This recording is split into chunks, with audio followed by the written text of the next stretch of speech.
స్థలాలు అయితేనేమి అనంతపురం మరి అశోక్ నగర్లో ఆసరా హాస్పిటల్ సంబంధించినటువంటి బిల్డింగ్ అయితేనేమి, అదేవిధంగా శారదానగర్లో బ్రాహ్మిణ్కి సంబంధించినటువంటి మళ్ళీ 6 సెంట్ల 20 దానికి సంబంధించి స్థలాన్ని చనిపోయిన వాళ్ళ ఆస్తులు కూడా కబ్జా చేయాలని ఈరోజు దుర్మార్గమైన ఆలోచనతో అభివృద్ధిని పక్కన పెట్టి అనంతపురంలో తాగునీరు, సాగునీరు, అదేవిధంగా అనంతపురం నగరంలో డ్రైనేజీ వ్యవస్థ, అనంతపురంలో డెవలప్మెంట్ సంబంధించినటువంటి వీరి ఎక్కడా కూడా పని చేయకుండా దౌర్జన్యాలకే వ్యతిరేకంగా, దందాలకే వ్యతిరేకంగా మేము 30 కోట్లు ఇచ్చాం, 30 కోట్లు ఖర్చు పెట్టాం, మేము 1000 కోట్లు సంపాదించుకునే ధ్యేయంతో వచ్చారు ఈ ఎమ్మెల్యే గారు.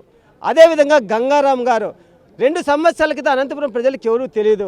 అనంతపురం ప్రజల కోసమే లేపొద్దు జెండా పట్టుకొని రోడ్డు మీదకి వచ్చిన వాళ్ళు కాదు, పేదవారికి వైద్యం కోసం రోడ్డు మీదకి వచ్చిన వాళ్ళు కాదు, ఈ జిల్లా ప్రజలకు తాగునీటి కోసం రోడ్డు మీదకి వచ్చిన వాళ్ళు కాదు, ఈ జిల్లా అభివృద్ధి కోసం రోడ్డు మీదకి వచ్చిన వాళ్ళు కాదు. ఎలక్షన్స్లో వచ్చినారు, కూటమి ప్రభుత్వం సీట్ ఇచ్చింది, మేము డబ్బు పెట్టినాము, గెలిచాము, మేము ప్రజల మీద పడి దోచుక రాబందులు మరి పీక తింటామంటే కమ్యూనిస్ట్ పార్టీ గారు చూస్తూ ఊరుకునే ఉండదు. అందుకే ఈరోజు ఎస్పీ ఆఫీస్ దగ్గర ధర్నా చేస్తున్నాం, ఎస్పీ గారికి మెమరాండం ఇస్తున్నాం. ఇప్పటికైనా సరే ఎస్పీ గారు, ముఖ్యమంత్రి గారు, పవన్ కళ్యాణ్ గారు స్పందించాలి, ఇటువంటి దుర్మార్గులపైన చట్టరీత్యా చర్యలు తీసుకోవాలని డిమాండ్ చేస్తున్నాం. చర్యలు తీసుకోకపోతే నెల 25 నుంచి పెద్ద ఎత్తున ఆందోళన చేస్తామని చెప్పేసి